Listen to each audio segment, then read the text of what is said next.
Good morning, students. Now, this is the second video lecture of the past tense. And today, in this video lecture, we shall discuss about the past perfect tense and the past perfect continuous tense. So, let's start.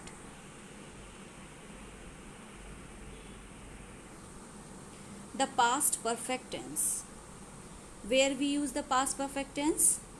The past perfect tense is used when we wish to mention an action which was completed sometime in the past before another action took place. Again, I am telling you, students, the past perfect tense is used when we wish to mention an action which was already completed sometime in the past before another action took place. Okay? Now let's see the structure of the past perfect tense rules, and these rules you have to learn also. First of all, let's see affirmative form, or you can say that the positive form, how we can make the positive form of the past perfect tense. Start with the subject plus had, then past participle form of verb means verb third form. Whenever you are seeing that the perfect tense is there, you have to use the third form in the main verb, then object. Okay? Subject. See, according to the subject we use had, but here also whether the subject is singular or plural, we only use had with the singular subject and with the plural subject also. Okay, no need to change. In this rule you have to use only had whether the subject is singular or whether the subject is plural. Means subject, then had plus verb third form, then object. Next, negative form. In negative form, you already know that we always use not after the helping verb. So start with the subject, then had because of the perfect tense, then not for the negative, then participle form of verb means verb third form, then object. This is the rule for the negative sentences. Now, interrogative sentences, how we can form? See, first yes no question form. Start with the helping verb. We always start yes no question with the helping verb. And what is the helping verb of the perfect tense? Had. So start with the had. Had plus subject plus participle form of verb third form, then object, then question mark. It is very compulsory to use question mark for the interrogative sentences.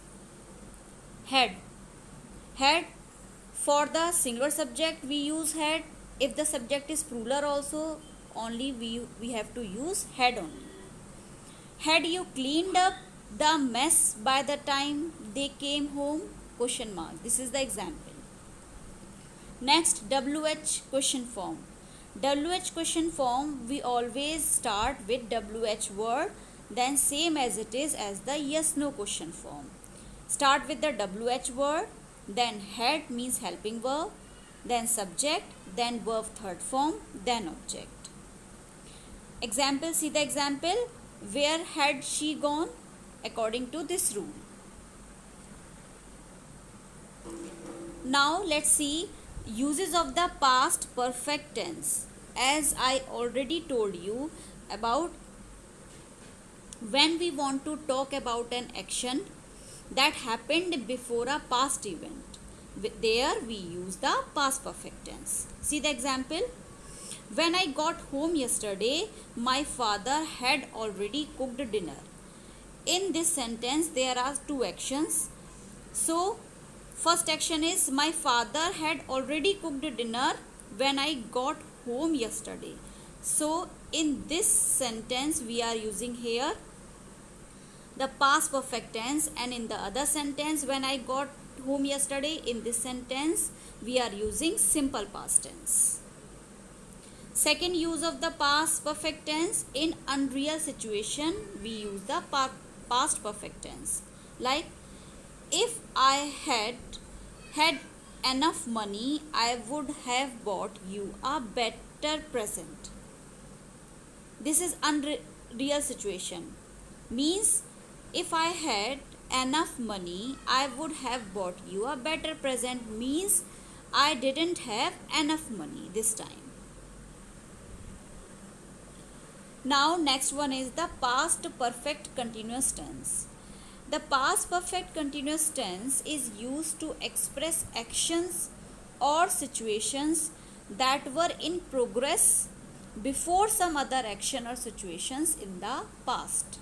Again I am telling you, the past perfect continuous tense is used to express actions or any situation that were in progress before some other actions or situation in the past. Now let's see the structure of the past perfect continuous tense. First, affirmative form. Start with the subject.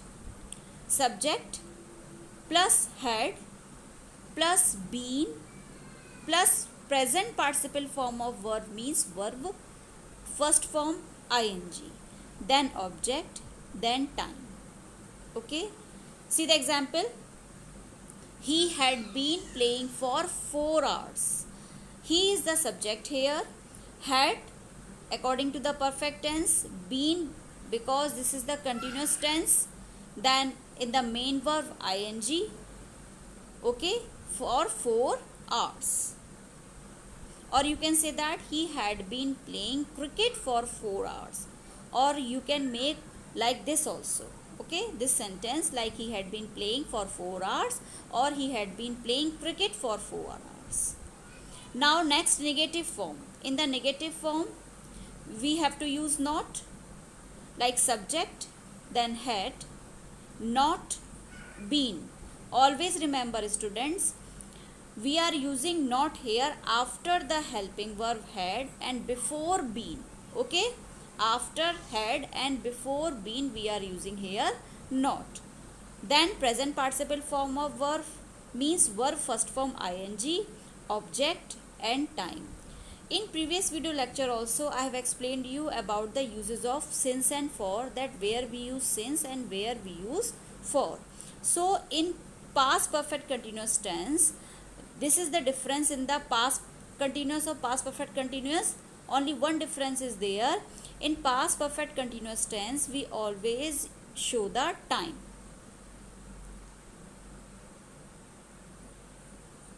Next, interrogative form. Again two types, yes no question form or WH question form. In yes no question form we have to start the question with the helping verb. So here also had plus subject, then been, then present participle form of verb means verb first form ing, then object, then time. See the example here. Had you been living in this locality for 5 years? Question mark, because of the interrogative form. WH question form, start with the WH word, then same had, subject, been, verb first form ing, object and time. For the time we are using here since or for. See the example. Why had he been running for 1 hour? So students, this is the past perfect and past perfect continuous tense. Students, you have to learn all the rules of the past, all the 4 parts of the past tense, means simple past, past continuous, past perfect and past perfect continuous tense. All the rules you have to learn. Okay students? Thank you.